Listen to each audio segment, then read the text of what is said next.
Boy howdy, has it been a number of days since I've provided one of these update end of the year vlogs, but I do these about every year. I have since 2016 when I started taking more of the personal angle at the end of that year.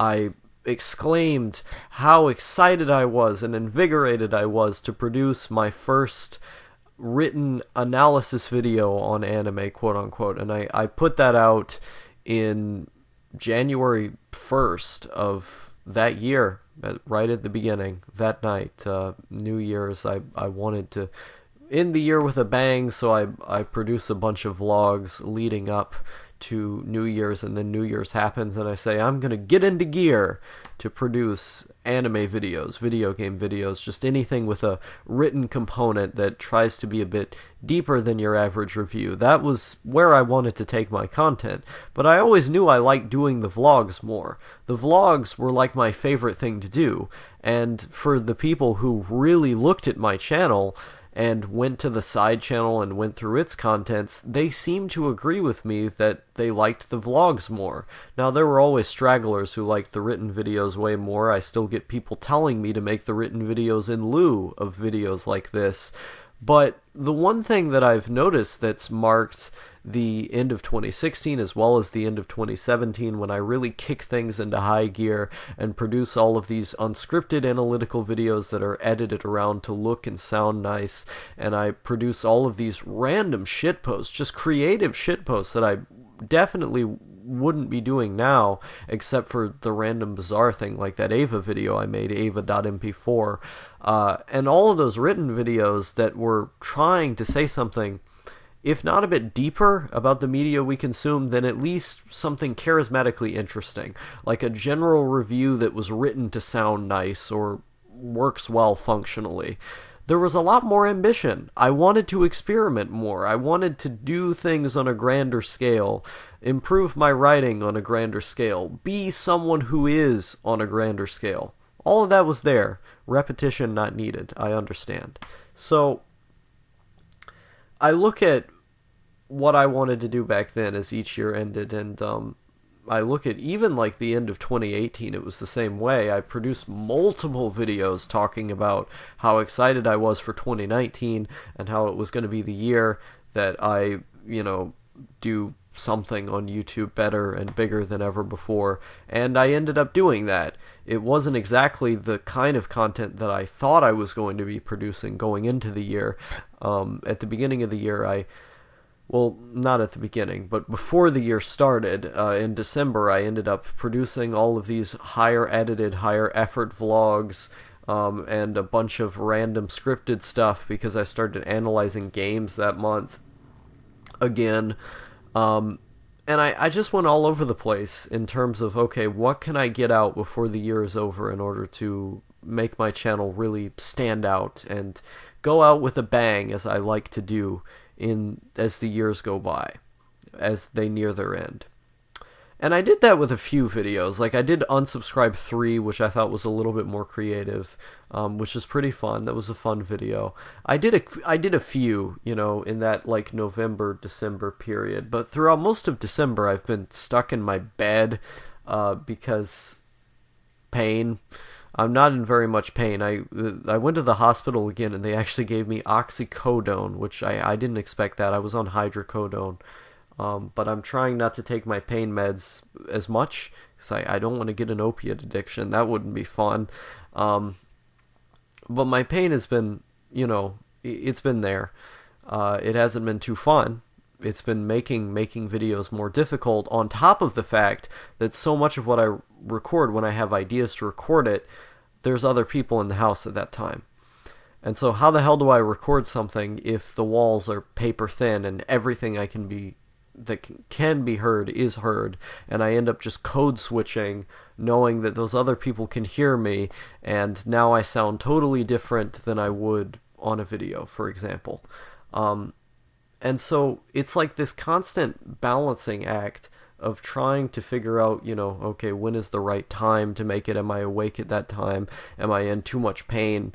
And so I haven't been able to make December like the last hurrah that I always do at the end of the year, where I get really going with the energy and I start making a bunch of things. I produced a couple things that I think are pretty cool, but that energy hasn't properly been transferred as it has each year preceding it. And so what I'd like to do going into this year is to take a more ambitious program, a more ambitious undertaking than I ever have throughout each of these year-end transitions, where in 2017 the goal was to go into 2018 with a schedule of written videos that I was going to do. You know, I was going to have one out a week, and I came close to that for a while. I think I did actually do that for a little while. And I had all these other ideas with unscripted videos that I wanted to make them higher quality and put them on the main channel. Eventually we get into the summer of that year and the unscripted videos straight up just replace most of the main videos. I still produce written stuff, but I go into a lot of shifts and I become really ambitious with how I was going to change the direction of my channel. And I want that ambition to sort of represent the new wave of content that I've been doing, because obviously I don't think the answer is to go back to making scripted videos my bread and butter. I want to do more of them, certainly, but that's not the goal. That's not the place to end up. Boy, how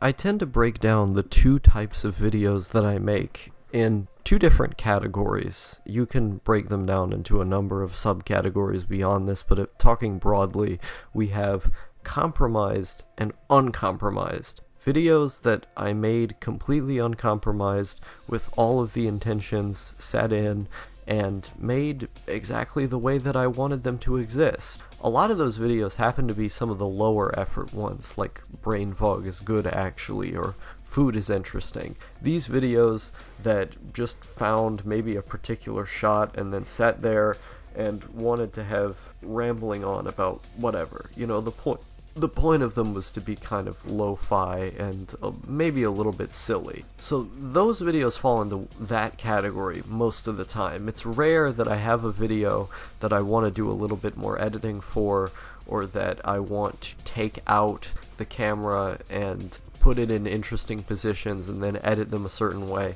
It's rare that I have a video like that that goes completely uncompromised, because inevitably there's going to be an idea along the way as the flow of thoughts go on that leads you into a place that you do not have the equipment to adequately produce what it calls for.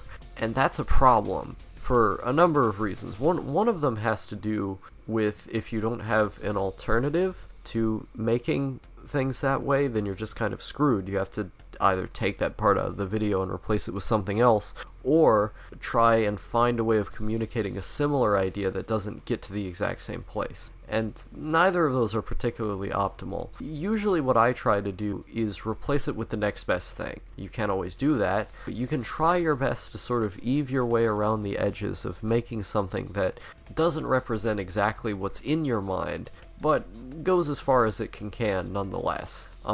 And that's when I'm trying really hard to push what I'm doing. It's still compromised, but you're trying to get around to the best that you can.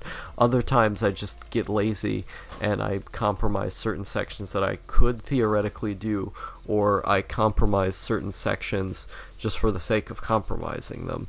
It really depends on what the creative development process is looking like for that particular video, as well as the state that I'm in. But there are times when things that would appear to be compromises just end up being the natural result of my creative flow, where, for example, if there's sections in the video where there may be swear words or something in it, and I find a creative way of bleeping them out, you know, finding a clip from a TV show and then using that as the bleep sensor or something, and then over-facing the mouth with like a funny picture.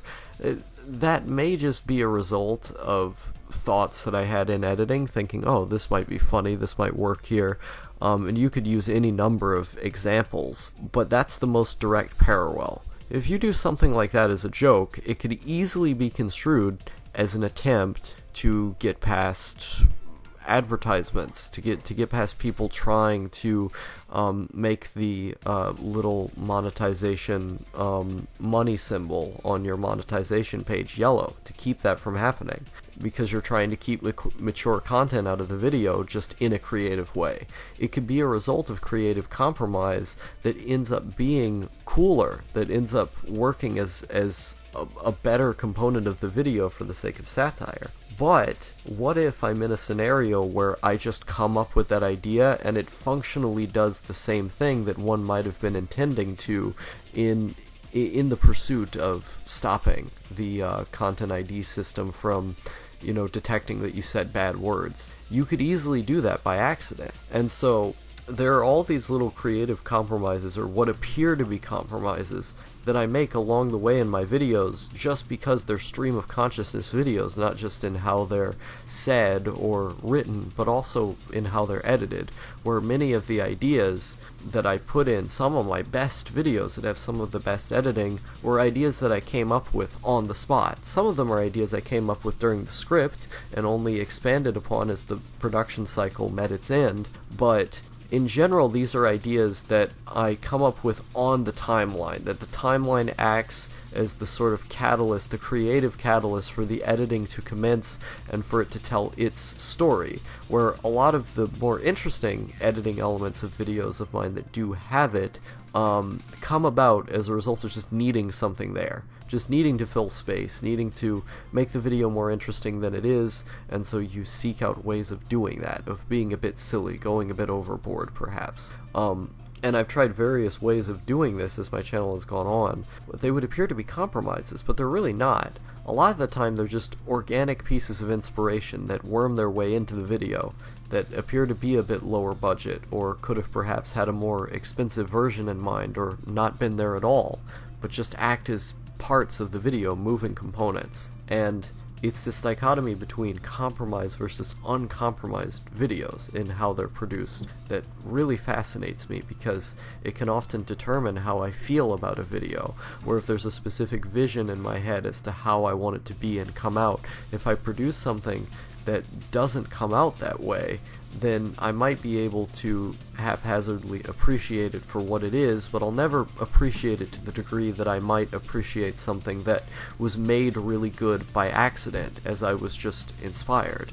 If there's that image in my head of the uncompromised video, the video that could be perfect, that could be the thing that I really wanted to make if I just had the tools, the time, and the necessary skills, then I'm always going to look at that one as the direct comparison that would be better.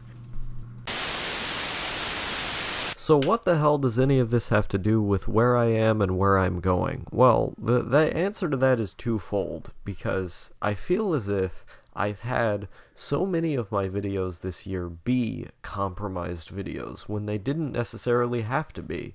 And so I want to be compromising on that fact less. And moreover, I want to be able to become so efficient at recording things, noticing my speech patterns, having ideas just ready, to become a machine made for production, to the extent that that ability to work faster and to work better as a result of having practiced so much can then translate into higher effort videos, where I take the skills that I've learned from having to produce a video every single day, from having to have an idea, to not drop the ball on any of these, and convert those into what I think can be really good skills for videos that will take longer. The little production tricks that I may learn here will, I think, ultimately pay off in something much more satisfying as the time goes on. And so what I've done is I've comprised a list of videos to produce throughout this year, and I'm going to make 31 of them for January. 31 videos have to be done by January 1st. At the time I'm recording this, it's December 27th, so I'm going to have to up my game and go a little bit faster, but that's the deadline. Around January 1st, maybe 2nd or 3rd, but that's the general deadline, is to have 31 videos uploaded and scheduled then.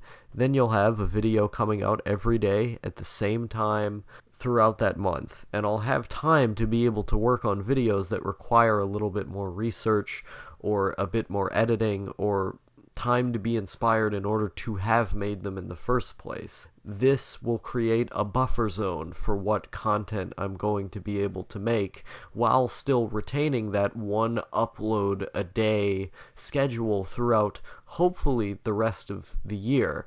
But it may peter off in the next couple months depending on where my life goes. But that's the goal, is that if I can't get a video out every day for the entire year, at the very least I will throughout every day of January. And from here, I'm going to be seeking to not just align myself with topics that, as I explained earlier, would garner a sizable portion of views, but instead focus on things that work well with what I like to do, with what I like to talk about, to try and create videos that have ambition again, that want to do something beyond their lifespan of being in your subfeed that day, but videos that you want to continually come back to or think about, or that I want to do to those things. And this one video a day thing, as I've shown in the past with similar schemes and gimmicks, will allow me to be able to have quite a few duds that miss the mark, but to throw enough things at the wall to eventually have a few that stay.